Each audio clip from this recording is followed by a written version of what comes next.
Welcome to It's Not the Full Band Man.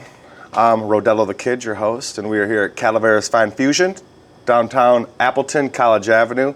We were with our awesome guest today, Mr. Tom Johnson. How are you doing? I'm doing good, man. Thanks for having me. Yeah, so I'm a little nervous today. For some reason, it doesn't come so natural to me to do this interviewing thing, and you're cool as a cucumber. You've done this before. I've done this a few times, yeah, and this isn't my first rodeo.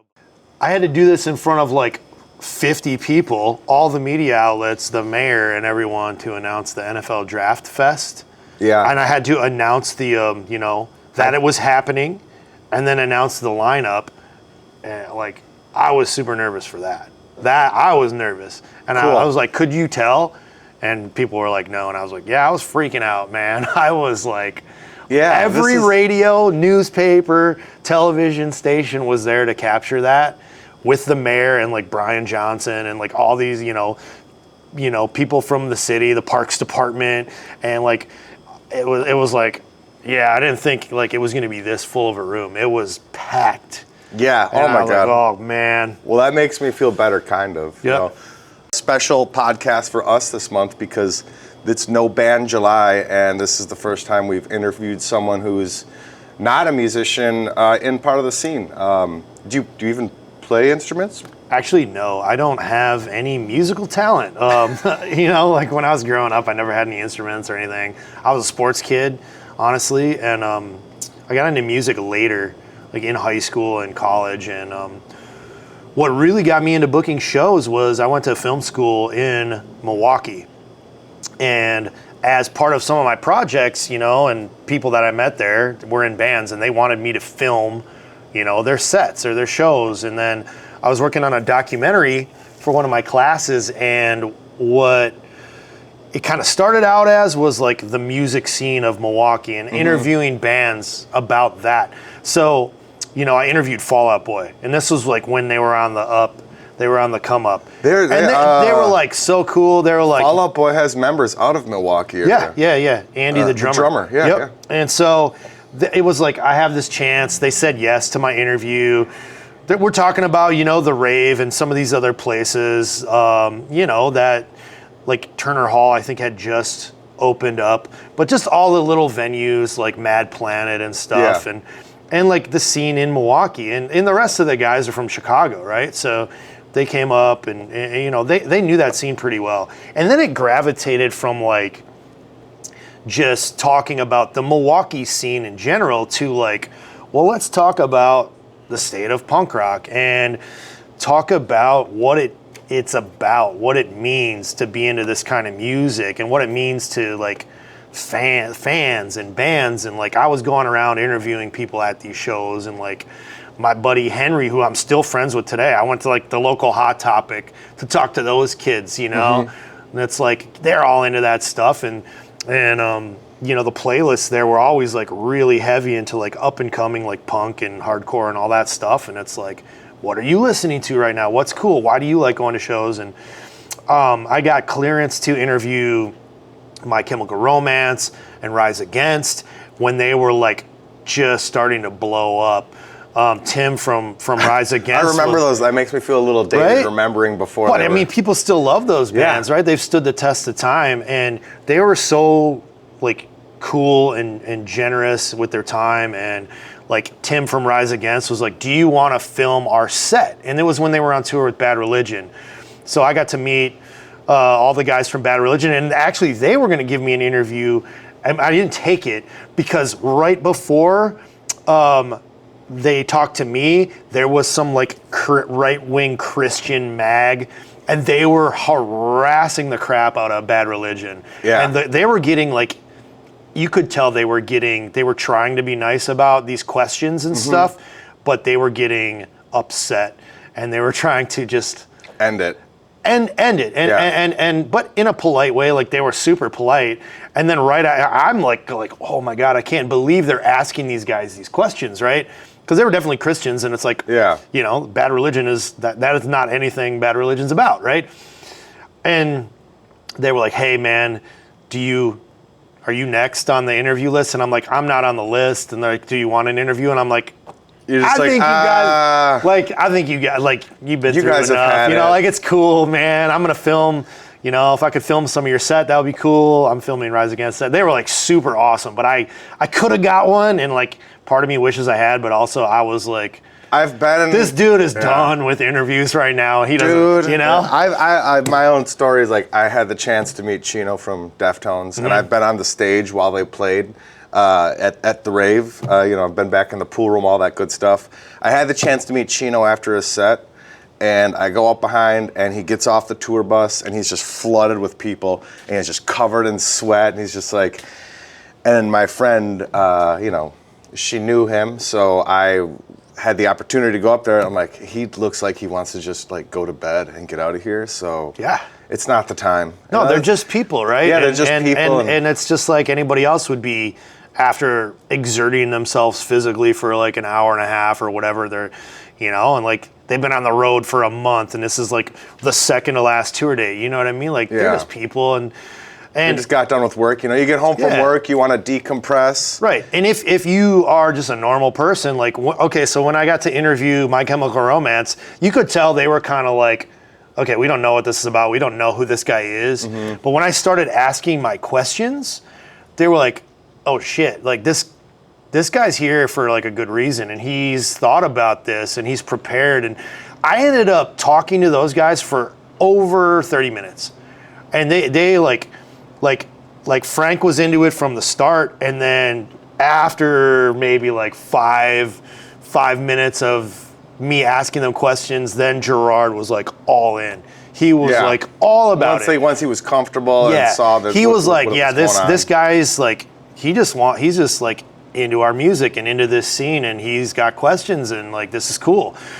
So you've been working with rock. You've worked with rock stars. And, totally, yeah. And so how long were you down in Milwaukee for? Just for 1 year. I was just going to film school. So much in a year, it feels like. Yeah, and I was like, this is way too expensive. It's way too time consuming. So I moved back to Green Bay.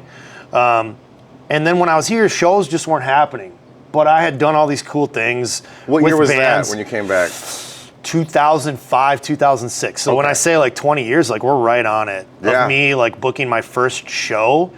And I worked at this bar called Baba Louie's, right? And I was helping manage it, and I was DJing on the weekends, whatever. And they were like, well, we don't know about punk shows, but you can try it on a Monday. We'll just see how it goes. See how it goes. And give you Monday, the slowest day of the week. Yeah, they're like, you can do Monday, we don't care. So it was I could do shows on Mondays only.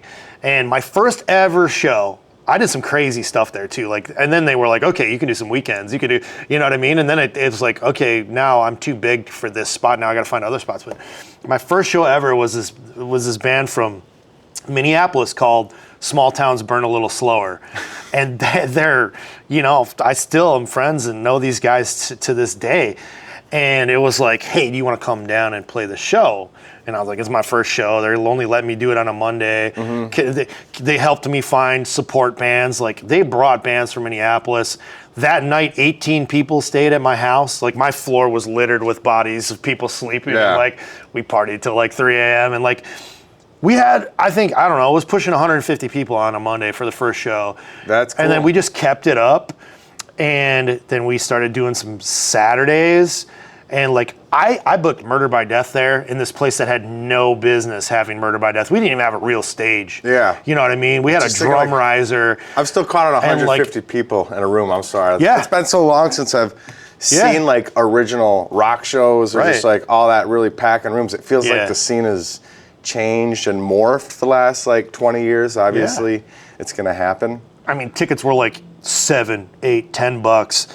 I mean, Murder by Death was $10 and $12 at the door, crazy stuff. Justin Pierre from Motion City Soundtrack brought his. It was a secret band. He wasn't really supposed to be doing. He wasn't really supposed to be doing other projects other than Motion City. So it was it was called Farewell Continental, and they all had aliases of different Harrison Ford characters from movies. Mm-hmm.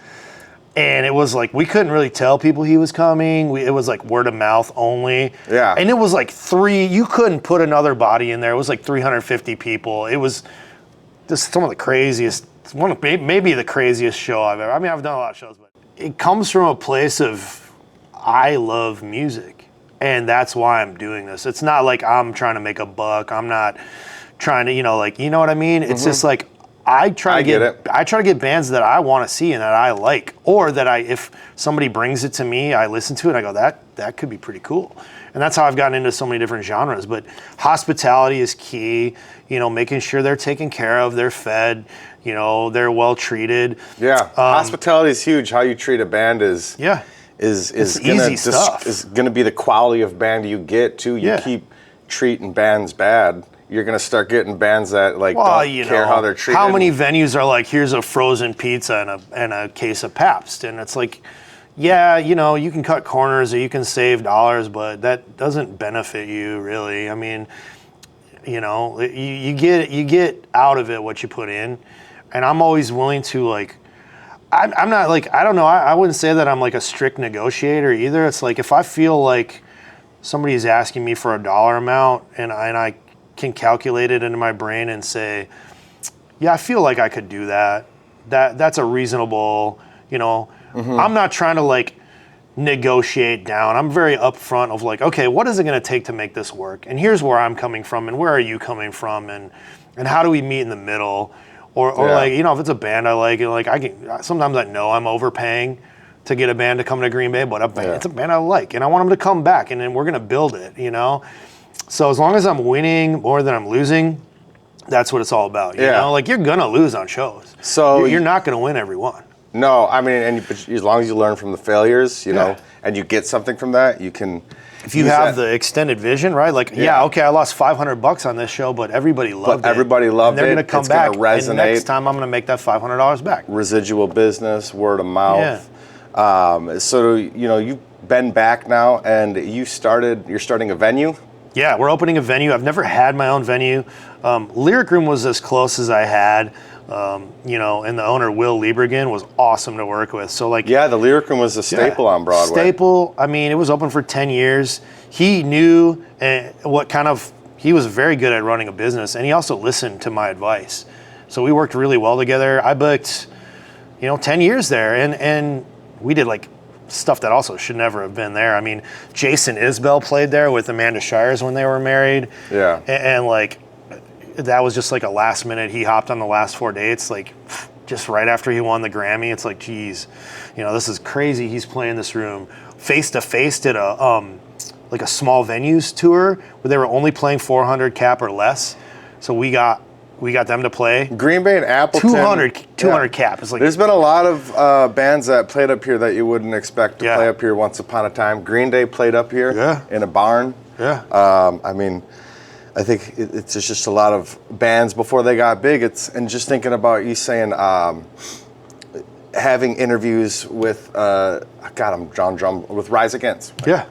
And just like you saying having interviews with Rise Against, I remember those bands used to play at the rave for like $15, $20, and just now you can't see a national band for less than $50. It feels like $75. I mean, even local shows, it's hard to make it work for less than 20. I mean, 15 is kind of the lowest we can go and do the things that we need to do. Like I said, like you have to. People don't realize when they're paying for a ticket what's actually going into it. They're thinking like, I want to see music, okay, but I, as a promoter, have to pay for hotels often, food and beverage often, sometimes ground transport if it's a fly-ins are expensive, Yeah, the market here is tough to justify that stuff. So like, we try to keep it as cheap as possible. We work with, ticketing that keeps fees as low as possible, but it's just when you think about, okay, you're going to a movie, you're going to see a movie, you're spending $15. People are like, no problem spending $15 and then dropping 40 on snacks, 50 on snacks at a movie. $5 on a box of gummy drops, whatever. Right, like now I don't eat candy much anymore. Now we're talking about, a show where you've got 3 or 4 bands, they're traveling, they're paying for gas, we need to feed them, we need to pay our staff, we need to pay our sound guy, we need to pay security.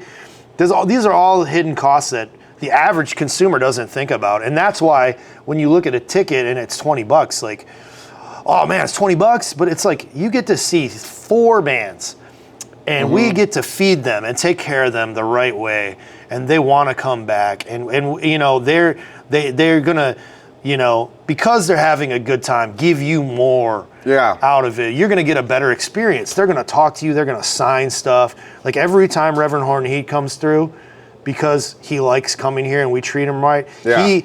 He's just a nice human and in general, but he will meet and greet, take photos, sign everything. Like, these are things you're getting. These are the invaluable things that come with, you know, doing it the right way. Yeah.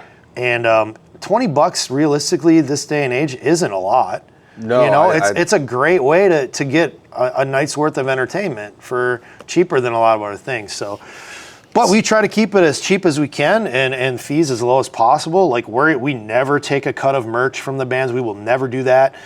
We will never use or accept AI flyers. We will I can't believe how many venues are taking a percentage of merch. A lot of them. You go to the I said the rave again just because it's a big popular one, but all those places now taking a cut. Yep. That's where bands make a lot of their money, because if they're onto a label, they're not making it from streaming. They're not making it from exactly. They're not making it from album sales hardly anymore, right? So it is touring, selling merch. Yeah. Right? And so if you are a supporter of music, why would you go cut to shows, go buy to their merch, shows? Be willing to pay $20, because I mean, what's the difference between, you know, 15 or 20? Really? I mean, like, you're spending that on a lot of other things. So it's like getting people to kind of realize, especially in this area where a lot of times music has been free, or like at Packer games or whatever. It's like for a while it was almost expected that music would be free. It's the thing about Appleton and Green Bay. We have like a small market in an area that's growing metro. What I'm seeing is actually, like, I feel like an oversaturation of, like, everyone wants to be a venue, but they're a bar, you know, and the separation between the two is huge, because a bar caters to the patrons, a venue caters more to the band and the fans. Right. And so I just think you see a lot of that going on, and I love to see it. It means this competition means that the market exists. But like you said, and this is why we're opening Revelry, is because we need a venue, and we've needed this in Green Bay for a while, that has a larger capacity, that is not just a bar, that has good acoustics, good lighting, that I can sell more than 200 tickets or less than 1,000. I've always had a small room and a big room. Yeah, but like, we need like that cater to the that middle of the road. Like, you can. I love going into a small hole-in-the-wall bar, the Reptile Palace. I say hole-in-the-wall with respect. And it's packed, right? But once you get to 40, 50 people, you know, you need that next size up. And then if you have that same show in the Reptile Palace, let's say Gibson Hall up the road, I doubt they're going to have the same show. But if you were to, hypothetically, that room's going to look empty with 50 people. Right. Right. And so that's where I'm at with, like, I do a lot of shows. Cost effect balance. Green Bay Distillery is an awesome room to work, like, great people to work with, and I do a lot of shows and have over the years at Green Bay Distillery. But it's a 1,000 cap room. So when you have a 1,000 cap room and you drop 200 people in there, it's still small. It feels weird, right? And we can shape the room and do some things to make it feel better, but you can never really eliminate it completely, right? That energy. You feel a packed room and everything from auditory, like. Yeah.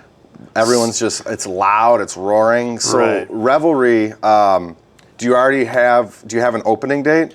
Well, we're working through that. It's a 100-year-old building that's been vacant for 23 years. Oh, I'm sure there's a little bit of work in there. A little bit of work to do. A lot of cleanup, but the upstairs is all hardwood floor, brick, Gothic arches. It's beautiful. Rafters, old world timber. It's going to sound great, even when you're in there right now.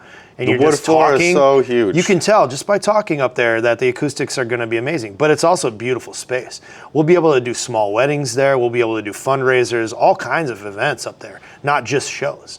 But the shows are going to feel amazing in that space, and they're going to sound amazing. So, and it has the cap that I've kind of always wanted and never had. I mean, I can do, 300-400 in there, and it's going to be like, it's going to feel amazing, right? Yeah. And if we have something smaller, we'll do that on our first floor. We have 2 floors, so 100 cap, 200 cap, that'll go on floor 1 with our everyday bar. Yeah. Good sound system, good acoustics on both floors. But the real gem of it is the second floor, and that's the real like upgrade in capacity. So there's a lot of good people behind it. I'm really excited because I've never had my own place to just do shows, and this allows me to access bands that I would not have access to without this. Like, we're gonna get better quality entertainment through Green Bay now by having this. Like, you think about like another good hub, High Noon Saloon, or some of these other similar size venues. Yeah, very familiar with High Noon. Right, we're gonna now be able to get bands to pass through on their way to the Twin Cities. Yeah, we can offer that hub. Yeah. And like just trading shows with venues too. Like, I work with X-Ray Arcade a lot. Like, when they were opening, I was sending bands their way because like I knew the guys that were involved in purchasing that. And even before it was that, I was doing some shows down there too. And they're opening a really cool spot. They're really cool, good people. How can I help them out? What bands can I send them that I know? What agents can I connect them with that are going to bring them good stuff, and it's going to be a good partnership? Yeah, and speaking of that, like, so 4 bands, because I mean, you are a guy, you're a man of the bands, you're a man for the people. Yeah. Like, what would you tell bands starting out, or bands that feel like they're hitting a wall right now when it comes to booking and setting up those tours? Like, what's the just even if like some general stuff? Persistence. Yeah, that's what I had to do when I was starting. I had to harass. I mean, who's this guy? I'm just booking through my own personal email. Some guy booking. Don't let that. I like music. I don't have a promotion or production company. I'm just a guy booking shows through my whatever, you know. Hey, I want to do. Who is this guy? I don't know who this guy is. Some agency in New York or Nashville or L.A. Like, who's this guy? You gotta poke and prod.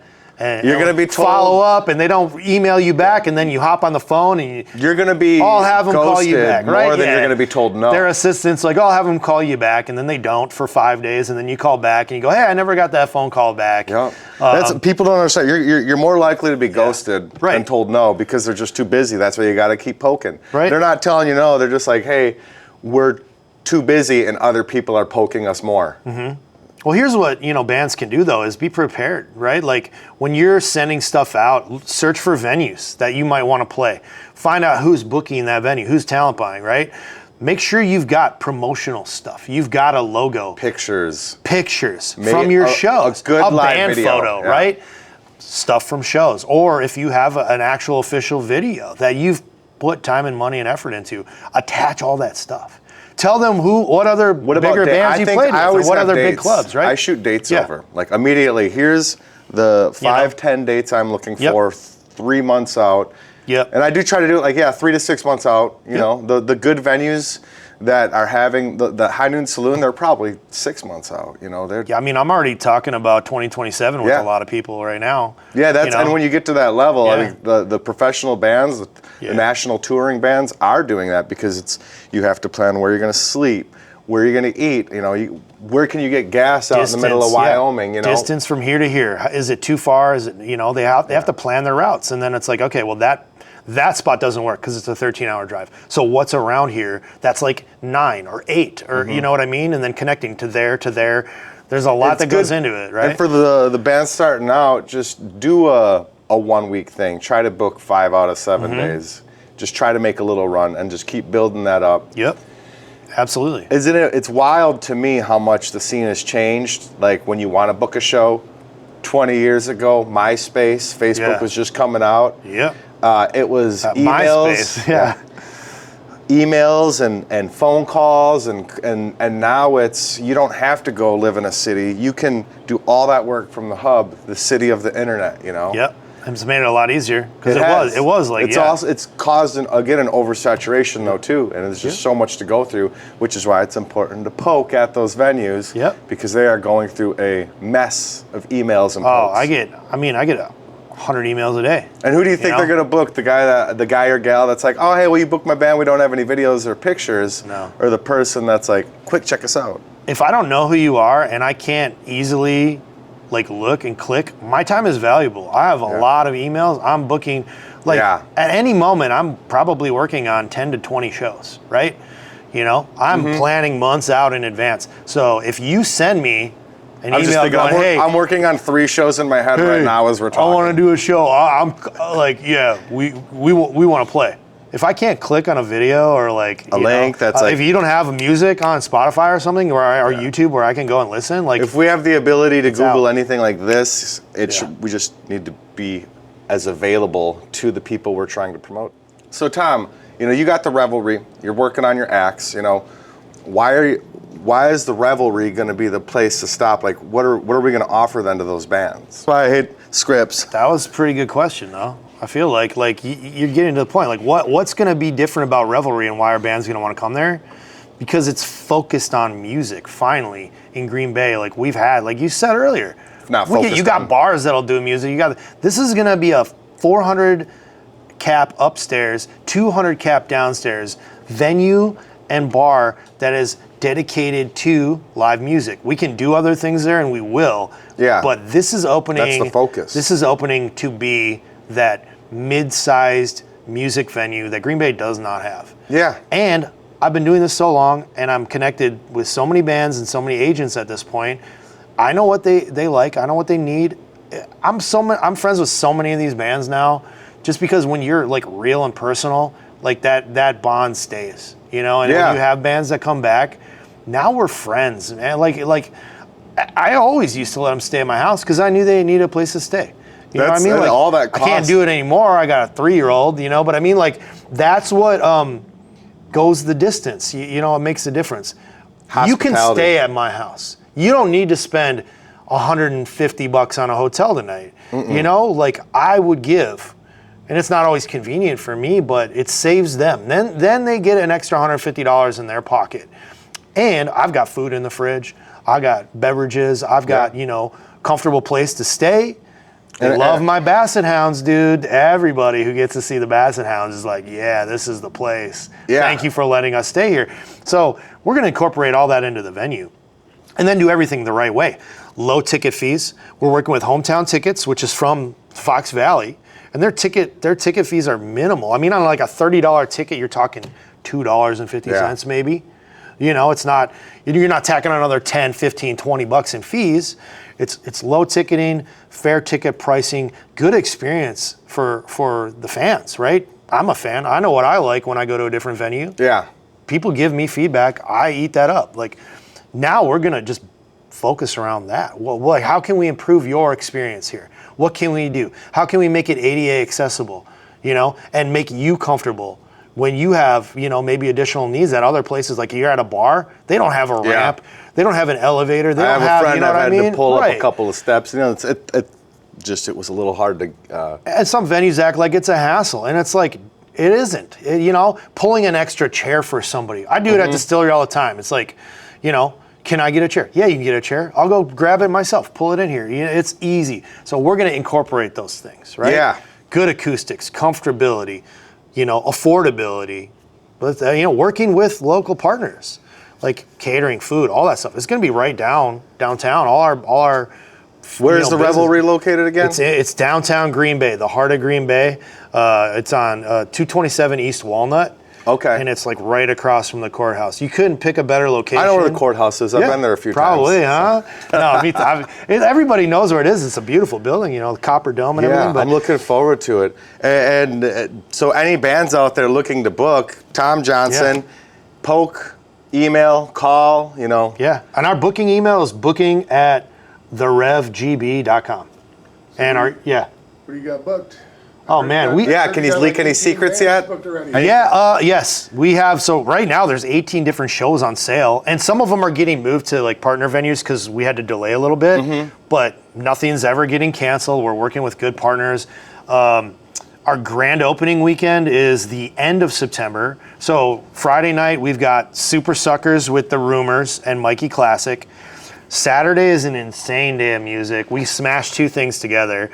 So we're flying up Riverboat Gamblers. Against the Grain is coming down from Detroit for the first time in like 7 or 8 years. Left Lane Cruiser's coming up. Those guys. Yeah, man. It's like 3 headliners on one bill. We just smashed it all together. And then Won't Stay Dead, which is a newer like punk band from Chicago. They're on Red Scare. They're coming up. We got Manis Brothers, 20 Watt Tombstone, SS Web. It's like a stack day. And then Sunday, Coda the Friend is coming through. We're doing a hip hop show. It's like an indie and hip hop show. So I love that you're appeasing, both sides of my brain: hip hop, hard rock, metal, punk. Yeah. Coda the Friend had the hip hop album of the year last year, in my opinion. It's called No Rap on Sunday. Check it out. It's incredible. Yeah. He's got a lot of special Gotta get guests. Cujo the poet down there. Cujo's gonna come He's down. amazing. I asked him to do. He's out. He's in like Belize or something. But I don't know the name of his last album, but it was in my CD player. He's I still awesome. have a CD player. So like one of my oldest friends from Milwaukee, Blacks, is coming up, and he's bringing a band with him. So like Coda's bringing a live band to back him. Hang 10 from some of them are from Fox Valley, some are from Green Bay. Yeah. They're an indie band. They're playing. The original date got rescheduled, but they were going to back Coda on the original date. So it's just like indie hip hop collaboration with full bands and. End of September. End of September that weekend. It's the 25th through the 27th. I've got the record company coming back. Vengeant is a huge drum and bass artist from London. So he's coming through on his U.S. tour. We snagged him somehow. It's crazy. But if you're an EDM person, you love that kind of music. This is going to be amazing. It's incredible. Nice to have this type of hub that's going to be in central Wisconsin. And I'm announcing this yet. It's not announced yet, but I'm going to let you in on a secret. Mariachi El Bronx is coming through in October. And that's, so the guys from the Bronx have a mariachi band. Isn't that, they're like punk, right? Yeah. That's like hardcore punk from LA. Yeah. But they also have a mariachi band, and when they release an album, that's what they do for the year. So they just released a new album. They're coming through on tour. I lock that in, and that's happening. That's awesome. But check it out. I mean, the record company's coming through on their 10-year anniversary of, when they got their first #1 single off the ground, like #1 on the Billboard charts. That's awesome. Like with Black Keys and it's like that chart, not like some Black Keys, obscure like the A-list. chart. Maybe one day we'll be able to get those A-list bands up here like the Black Keys. Well, Jim Runge, who was the longtime tour manager of the Black Keys, is working with. He's a good friend of mine. He worked with me on the NFL Draft Music Fest. Yeah, Zach then. Yep. Their old drummer, Tech, I gotta get my bass guitar back from him. It's been a few years. So Jim's working with us at Revelry to bring in artists that he's worked with over the years. He is a massive talent. He's so connected. He's a wonderful human being. Yeah. So these are the people, and it's going to be a place for everybody. I mean, this is going to be a community space. We are going to bring in community is important, you guys. It's very important. That's why this stuff exists. So. What genres do you like? We're probably doing it, it's not about me and my taste. In my opinion, right? my humble opinion, a real venue isn't going to cater to one or two genres. I just feel like you're pigeonholing yourself. If you want to be a venue, widen your horizon, play all music, not just 25% of it. We can draw the line at polka, I think. But not for Oktoberfest. Not always. No, Oktoberfest. You're doing an Oktoberfest. We are, yeah. Yeah. We're doing ska and polka, man. That's perfect for You got to plug that in. Yeah. Tom Johnson, you're doing the Oktoberfest. Oktoberfest. It's Green Bay Oktoberfest, September 12th at Colburn Park. Where we got ska and polka. We're serving all the best local crafts. I'm in charge of the music. I'm in charge of all of it, really. But it's going to be incredible. And we might do kind of a celebrity softball game, too, with the mayor and some of the brewery guys, and I might That'll be fun. I'm not good at baseball, but I'll I'm more of a strikeout guy. I'm a swing and a miss guy. So. Yeah. Maybe we'll do a kickball game. I don't know. Kickball's more my thing. Yeah, we got an idea. If we do kickball, I'm hitting you up, okay? Yeah, do it up. You're gonna be on my You're gonna team, add right? me on Facebook. We're gonna be besties after this. I'm gonna get the band up there. Matt's gonna be in. You're in. You're on my kickball team. The guy behind the camera on the other side. Seriously. I'll do it. Okay. You may laugh at me when I run. You can see how I'm standing back here with. It's gonna be a lot of fun, man. Good raptor food, arms. good food, good beer. NAs for people that don't drink, kids, family friendly. It's at a park. It's going to be awesome. And then next year we're going to move it to the new Shipyard Park. That's going to be they want to program 5,000 cap concerts at least once a month at Shipyard Park. So it's all coming together. Anything else you want to say to the fine folks before we wrap it up? We got a lot of meat and potatoes in this. I know. There's a lot to talk about. Matt's got a lot to cook with on the other side here in the editing. Cook is going to be in the kitchen on this one. All I have to say is thank you for your support. The more you guys talk about and support, even if you can't go, sharing Sharing is caring. Sharing is caring. You know, share those events. You know, post those flyers. Even if you can't go, listen to the bands. You might, okay, I can't go. It's a Sunday night, but you can listen to the band, see if you like it, discover stuff. I do that myself. Like, I try to share stuff to shows that aren't my shows. I don't care. I want it to succeed. Yeah, all there's of it, this. you know, I just gatekeeping is the. it's not cool, man. It's the sign of someone who's scared someone else being is like, gonna we're grow. the only venue we don't want. No, Or you're like, the more the better. or The more bands that- support, the better. I remember just back bands like, oh yeah, I don't know who to get a hold of to book there, but you play there. Just help each other out. You know, crab mentality only pulls other people down. It does. We got to pull each other up because then it's gonna be extended. Well, I'm back. already working with other promoters that want to do stuff at our space and radio partnerships that are like, man, we're getting priced out of doing stuff at venues. Well, you're a nonprofit radio station. Yeah. I'm not going to charge you to use our room. Let's do something cool together. Like, that's my approach. Those are my opinions, right? Yeah. It's not about me. It's not about my tastes only. It's about the community. Like, we're going to do fundraisers. We're going to do these things. Like, we're going to make the community a cooler place. Thank you so much. Yeah. Thank you, man. This is awesome, right? Yeah, Tom. We need stuff like this. Thank you so much for coming thanks on for having here. me on here. And I'm looking forward to going out and checking out Revelry. Yeah. And one day I will be hitting you up. I'll be bugging you a lot about booking there myself. I'm ready. Cool. I am ready. Cool. Y'all have a wonderful day. Thank you. Stay tuned. Yeah. Awesome.